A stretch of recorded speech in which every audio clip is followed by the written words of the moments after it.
My name is Patrick, and I'm the Financial Operations Manager at Arqlite, an innovative hard tech Series A startup focused on transforming plastic waste into new products. Over 330 million tons of plastics are produced globally. Of that, 50% is single use, and only 9% of the total production is actually upcycled. The remaining 91% are destined to landfills, incinerators, or worse, our waterways. And at this very moment, a garbage truck full of plastics enters the ocean every minute. And a person consumes a credit card's worth of microplastics every year. The problem is massive. And worst of all, it's only expected to double by 2040. Is to take the unrecycled plastics and transform them into a new building material entirely made from plastic waste. Benefit of this solution is that we are simultaneously targeting a massive issue of producing a new sustainable building material for the gigantic building industry. A massive issue with a scalable solution. Our first product is Smart Gravel. It's entirely made of plastic waste. And when compared to mineral gravel, it is 3 times lighter and offers 10 times better insulation. Doesn't produce dust, and it's competitive with expanded shale and expanded clay. And this is just the beginning, as our R&D team is already working on future products that will be made from plastic waste and will target the built environment. Smart ways, from drainage applications such as landscaping and hydroponics, to gardens, to infrastructure projects such as concrete and roadways. In short, wherever you would use gravel, you could use our product. And we aren't just for large enterprises.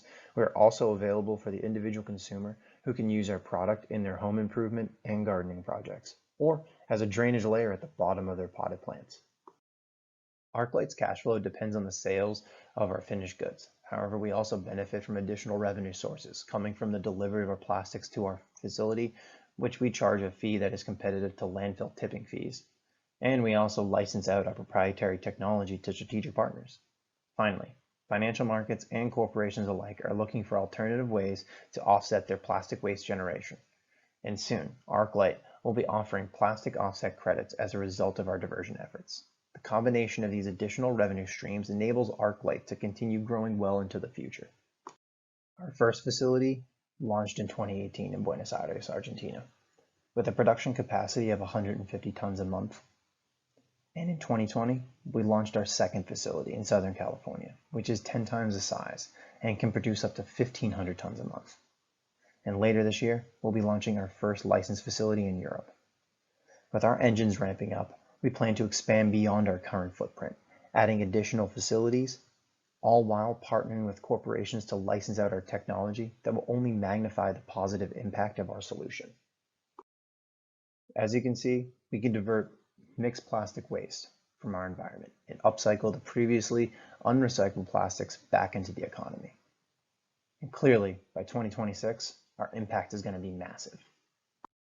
Finally, along our journey, we've picked up a lot of recognition, and we're going to continue moving forward. But plastic waste can't be fought alone. We need help, and we need you to join us on our journey.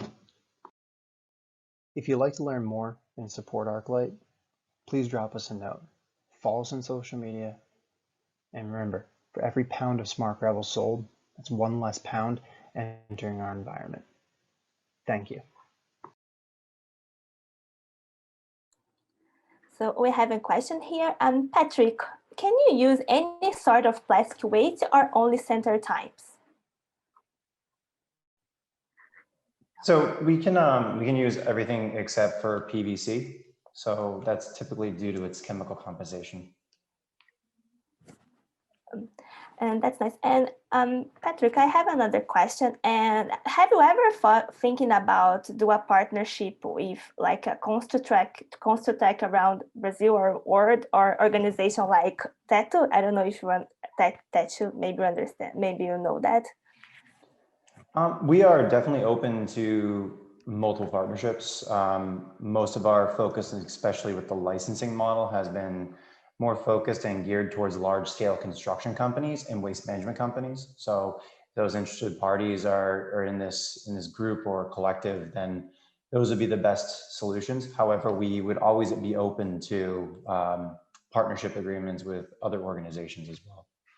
It's definitely for the conversation. We're trying, the goal for us is to expand our impact on how we cut down on plastic pollution.